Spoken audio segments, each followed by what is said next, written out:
Hi there, I'm Deb Crow, and I want to welcome you to Season 4 of Imperfect, the Heart-Centered Leadership Podcast. This is a podcast where we connect, learn, and laugh together with authentic and courageous leaders from all over the globe. You will learn from leaders you haven't even met yet. You will gain new tools to add to your leadership toolkit, because leadership belongs to all of us. It is not measured by stature or title. So please pull up a chair and listen in. This is the Imperfect Heart-Centered Leadership Podcast.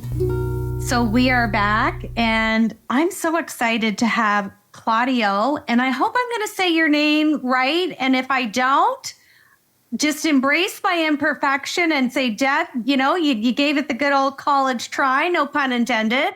Is it Reilsono?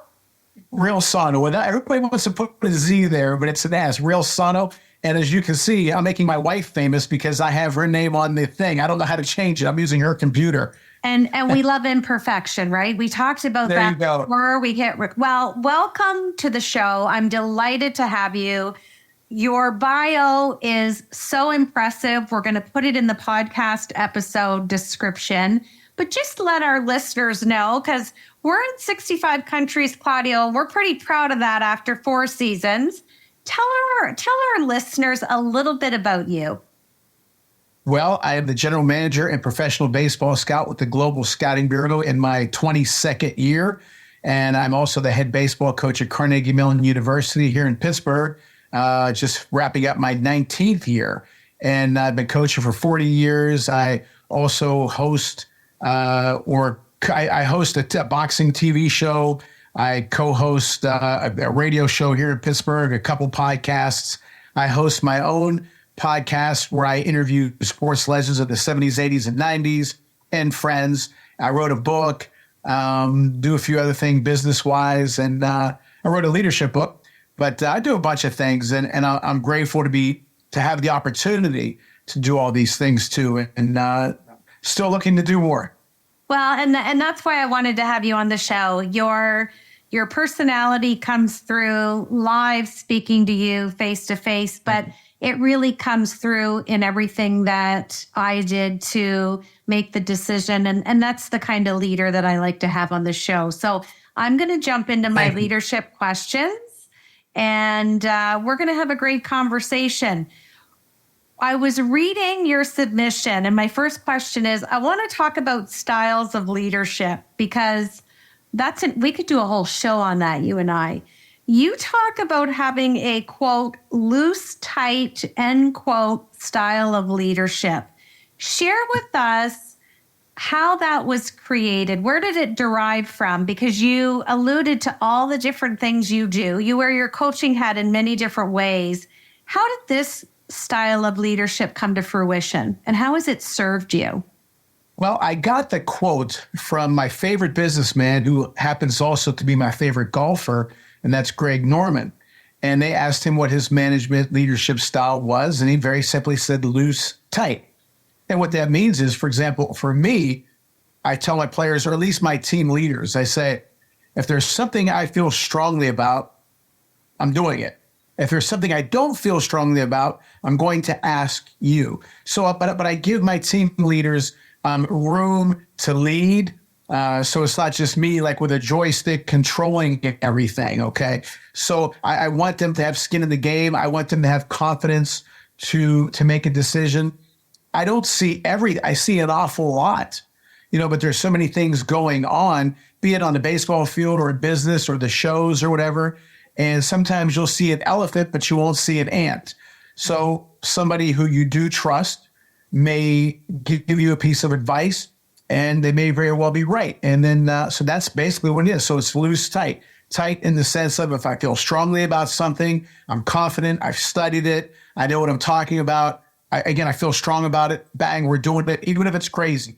And if I don't feel as strong about it, I have feelings about it, but not, as strong about it, then I will ask and get their opinion. And it's worked for me because it shows my players that I trust them. It's not just me, again, being a dictatorship. I run the show. And something that I also always say, and I say this to my family, my wife and daughter, if we pull the same rope at the same time in the same direction for the same purpose, we'll get a great result. So that's basically two of my leadership styles.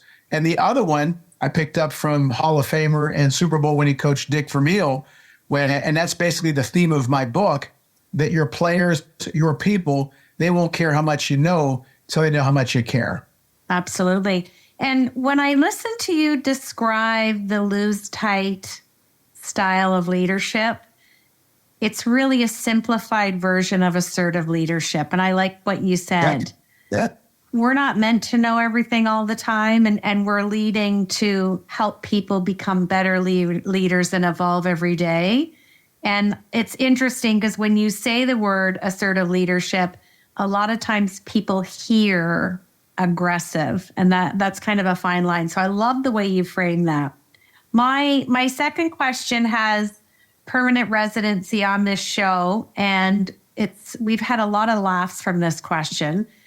I will remind you, it's only a 30-minute show. That's your prelude to the question. What imperfections does Claudio bring to his heart-centered leadership? I can tell you the story that it's a very true story. It happened on my birthday, October 14th, back in, I believe, 2007. And it was a game that if we win this game, it is the most wins ever at Carnegie Mellon University. And that's what I wanted, because that team deserved that label, that win.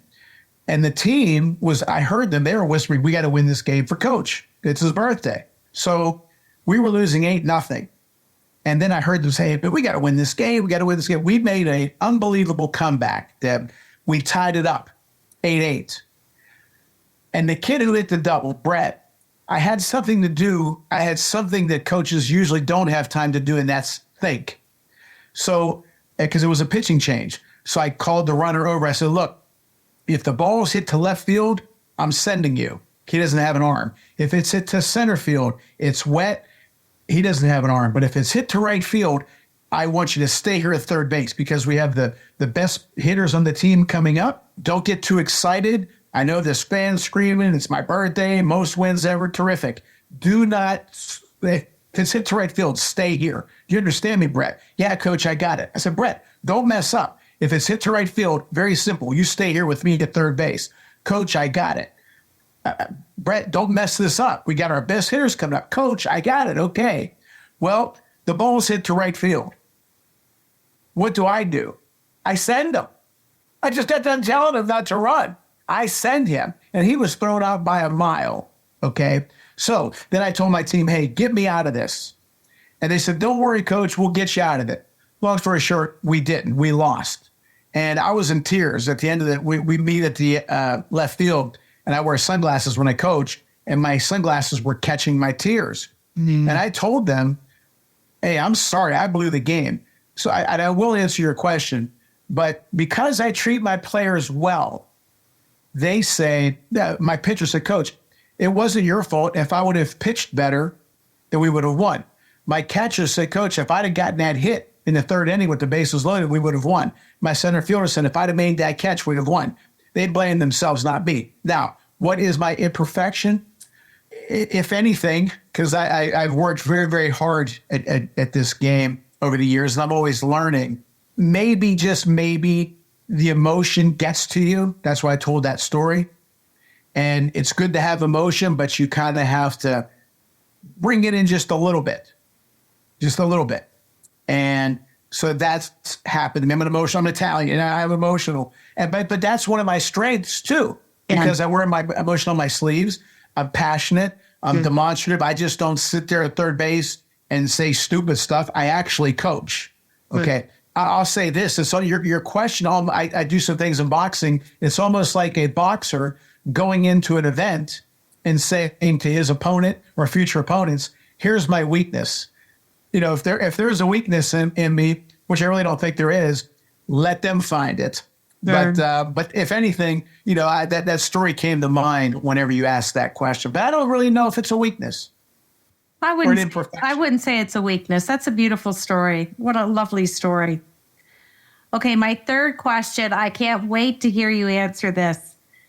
People work really hard over their career, whether they're an entrepreneur, a leader at any level. Confidence is a really hard thing. And you say that you've worked so hard to have the confidence that you have as a leader or anything that you're doing. Really great question. How did you get the confidence? But more importantly, how do you sustain the mindset to keep the confidence as a leader? Because you wear many hats. A great question. When it comes to hitting, teaching hitting, or seeing a hole in a hitter's swing, which means he or she won't be able to hit a particular pitch. I'm very, very good at that. And I would say, and I'm not trying to come off in a bad way, but I'm extremely, extremely confident that I could talk hitting with anybody and be better than them when it comes to teaching hitting. Okay. I do a lot of hitting camps, hitting lessons, and obviously with my team. So I'm excellent at teaching hitting. Now, what made me be able to say something like that? Study, study, study, watch. And I've also had the good fortune of knowing a lot of former major leaguers since I was a little kid and asking them questions. But not only that, Deb, common sense. I mean, one time I had a meeting at this restaurant, and I'm telling you exactly what happened. I'm walking this way towards the meeting. There was a monitor on this racks, whatever, and it had this one particular baseball player. It took me, I'll lie to you and say a full second, but less than a second to see what the hole was in his swing. And I said to myself, if his coaches fix it, this guy's going to be an unbelievable player. Well, that was in 2008. This team cut this player, traded him, I want to say 2 years ago. They never fixed him. Nobody fixed him. I know for an absolute fact, okay, absolute fact, I could have fixed him in 20 minutes, let alone years. Not even 20 minutes. He's an unbelievable athlete. And it was just tiny little common sense adjustments, okay? So, again, trial and error. You listen to all these hitting philosophies, which are awful, especially compared to mine. But what I see, for example, I have a gray jacket on. It's not, it's common sense. It's not an opinion. It's a fact, okay? Now, you have chairs behind you. I can see that. I don't need you to tell me, Claudio, there's chairs back here. I can see that. The things that I see are common sense. Why don't others see it? I think everybody tries to make things a little more complicated than they have to be. Mm-hmm. I don't know if it's an insecurity thing, or maybe they just don't know what they're doing, okay, on any level. You say, well, they're pro baseball. What do you call a guy who finished last in med school? You call him a doctor, okay? Now, I've worked very hard. I'm honest with myself. I take a ton of notes. Have been taking notes in years because the people on TV announcing games, in my opinion, aren't that good. But I can sit here with you, Deb, and show you what the guy said on TV, what the hitter actually did, and show you why he messed up, why he's messing up, and how to fix him. And you would say, you know what, you're right. And it's common sense. But I try to keep things simple. Complexity is the enemy of success, okay? So I try to keep things simple, especially when you're in a hitting slump, okay? You don't need somebody making things really difficult. And for example, one of the things that's being taught is to hit the lower half of the ball to create backspin. It is impossible to try to hit the lower half of the ball consistently to create backspin. That is a lie. So why do people teach it? It's to show that they know something that you don't. I can do something that you don't. I'm not trying to impress anybody. I'm trying to help my team. Okay, so and I'm extremely confident that when I talk hitting, we're just using hitting as an example. So how do I get the confidence? By studying the right, the wrong, by having big ears and listening and big eyes and listening to everybody, and then deciphering the good and the bad. Just like, a politician, hopefully people, they listen to this person, and they pick what's, good. If you would have seen a submission from me saying something awful or negative or not much of a resume, you probably would have said, you know what, we're not going to have this guy on. But whatever it is you saw, you liked, here I am. So, you were confident that hopefully I would do, a half decent interview. So, But I do love imperfection, hence the name of the show. It's really interesting because one of my favorite lines that I've used in this show quite a bit, and even when I'm coaching, and you've just alluded to it so beautifully, it's common sense. It is, but it's not common practice. It's not. It's like having the leadership language and then not having the behavior to go with what you're saying, what you are as a leader. Well said. I love that. It's the first time somebody's brought that up on the show. So, just as a disclaimer here, we're talking about hitting a baseball here, people. Just in the context, in case people are tuning in later. It's all related to sports and agility. And I love the way that you have framed that. And it's so true. We don't need to complicate things. And how many times do leaders say, let's go back to the basics, which is really what you're talking about. Why did you leave to begin with? Well, because it's what you said. Some people it's like the game of telephone. I'm going to bring you back to camp. You start off with apple and you end with banana because people want to put that little spin on it, like that ball and that strategy that you alluded to. Why can't we just hit the ball and not worry about where on the ball and spinning it and adding something else into something to make it more complex because you wanted to instill some new information? Exactly. That's what happens on a very wide scale. So it's such a great example. Okay, my last leadership question. You talked about in your own life and career, we all have ups and downs. And I believe, when we're down, I call that the valley, and it's a hell of a place to get to, and it's even harder to get out of, but it's how we get from A to B, and A to B is never linear. So give us one strategy and also an emotion, because we feel and we think.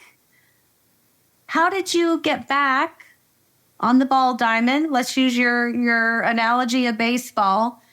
How did you always get the courage to get back up with the ups and downs to get yourself from A to B? Yeah, there were a ton of ups and downs. And the worst down was, now I had this dream, August 1973. I was 8 years old. Went to my first Pirate game. I lived in the same house I grew up in. This room, I came in, my dad was about 10 feet away, and he said, "Did you have a good time?" I said, "I did." My uncle took me.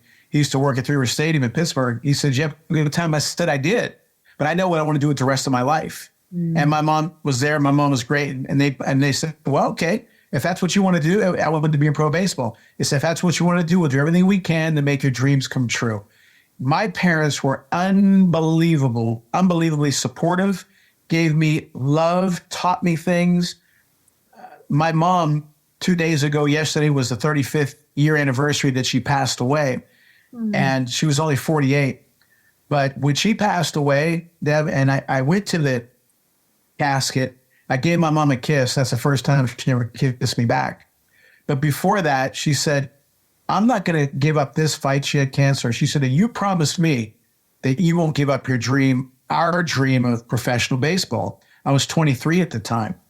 But anyway, so I go to the casket, and my dad, I'll never forget, he had these thick hands. He was only about 5'5", he had these thick hands. He reached over with his left hand, grabbed me by the right hand. He said, "I know what you're thinking." Because I was done. I didn't care about baseball anymore. I was just going to get a job and be done with it because I just had nothing left. And plus, things weren't going great in that path of going after our dream. He said, "You can't give up. You're the only thing to keep her name alive. You promised her that you'd keep the dream going, and she wants you to keep going." And I'm telling you, as corny as it may sound, like you hear the Rocky themes, right? And through the years, so many ups and downs, people throwing grapes at my feet for me to slip and put obstacles. Literally, that's another story. But throwing things at my feet for me to slip. People telling me to quit baseball, grow up and be a man. These are people I cared for. Be realistic. It's not going to happen. It's a pipe dream. And it took me, I was 36 years old, okay, when I finally got my pro job. And but it was hell. But I didn't give up. because I didn't want to disappoint my parents. I promised both my parents that I would make that dream come true. And Warren Buffett and Alex Rodriguez, another guy I study, say there always has to be someone in your life that you don't want to disappoint. I did not want to disappoint my parents. So that's what gave me the push to go after it. And I'll tell you something else that gave me the push to go after it. Not just my parents, but the people who didn't want me to succeed. Not that they didn't believe I could, they didn't want me to. And I was not going to let them win. Your worst enemy can be your best ally. And I kept pushing, getting knocked out. I was climbing the ladder, dropped down. I got to Division I, assistant baseball coach. Then I left that job, disappeared for 2 years. My next job was at a very small school making $800 a year. Then that was in 99. Then I got my pro opportunity, and I still have the job, obviously, in January of 2001. So it's really been up and down. And thank God, thank my parents, thank James Gamble, the owner of the Global Scouting Bureau, and everybody who hired me, and thank me that things happened the way they did. Well, we have a lot of serendipity. My dad was 54 when he died, and he's been gone 36 years. So very close to you. And The last thing my dad said to me at 21 was, I'm not going to be here for you, but you need to own your own business and you need to work with people. You'll figure it out. So that hits me on a visceral level, and good for you. Okay, I'm going to switch to my Fab Four. We're going to have 4 fun questions just to get to know you a little bit. There's no thinking. We want to know what's on the top of that agile, sporty leadership mind of yours. First question, What is a word or phrase that you use frequently in your leadership? Turn it up.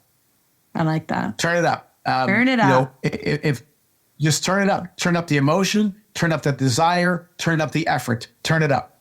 Love that. What's a book that's really inspired you at any juncture in your life? What's the name and the author, and why was it my book and me? Of course, it was your book. We're gonna tell everybody about your book. I gotta send it to you. Absolutely. What was I'll tell you, there's a few books. One of them, business-wise, and it helped with leadership and everything else. But Greg Norman's The Way of the Shark, unbelievable book. And then there was a TV, what do you call him, a TV pastor, I guess, Dr. Robert Schuller, and it was Tough Times Live or Last, but Tough People Do. So those are the books that really had them. I mean, I read constantly. Those 2 books, and books on Rocky Marciano, former boxing champion. But those 3 books are the ones that have had the most impact on me. Craft you. I love that. Okay, third question. Let me give you some context. I'm granting you a wish. You get to have dinner with a leader who really inspires you. Now, this leader could be living, or maybe they've passed away. Who are you having dinner with, and what is the dinner conversation? Well, 3 people. I gotta, obviously, number 1 and 2 are my mom and dad, because they really made the path available. They led the path for me to be doing what I'm doing. There's an old Italian saying, if you ever see a turtle on top of a fence post, you know he didn't get there alone. They helped me without question. And my dad went through hell in his life. And one time I asked him, everything that you went through, and he went through some bad things, tough things. How did you get through it? He very simply said, I had you to raise. And my mom, when my dad was sick, she had to take over, and she did. A young girl from Italy coming to the States, she took over. So my mom, plus I'd love to see my mom and dad again, to be honest with you. And the third leader, without question, Jim Valvano. Jim Valvano was a friend of mine. If you ever heard of the Jimmy V Cancer Fund on ESPN, the Don't Give Up, Don't Ever Give Up, Jim Valvano, who was also the head basketball coach in NC State, 1983 champions. The Cinderella story of all Cinderella stories. So my parents and Jim Valvano, John Calipari, the head coach at Kentucky, Greg Norman. So there's a bunch of people I'd like to have dinner with. And they're not all Italians either. Well, it's such a special question, and it hits people in different places. So that's beautiful. Okay, I'm going to ask you to finish the show by answering this sentence. Heart-centered leadership is? Again, what I said at the beginning of the show, your players, your people, they will not care how much you know till they know how much you care. My players know the best player, the one who maybe just barely made the team. I'm there at 3 o'clock in the morning for them. I'm there at 3 o'clock in the afternoon. Care for your people, genuinely care. My mom used to always say, never speak from the neck up, speak from the heart up, care and be passionate. And, you know, and you want to be treated like you're treated, you know, like you would like to be treated. And if you're down, if you're hurting, if you're in a slump, if you're not doing something well, if you failed, you don't want somebody to browbeat you, make you, you know, make things worse. You want them to be there to help you. And all my players, and in my book, I was blown away at the things that they remembered me saying to them, and how I do ask about their personal life. Hey, how's your girlfriend? How are things at home? This, that, another thing. So basically, care and communicate.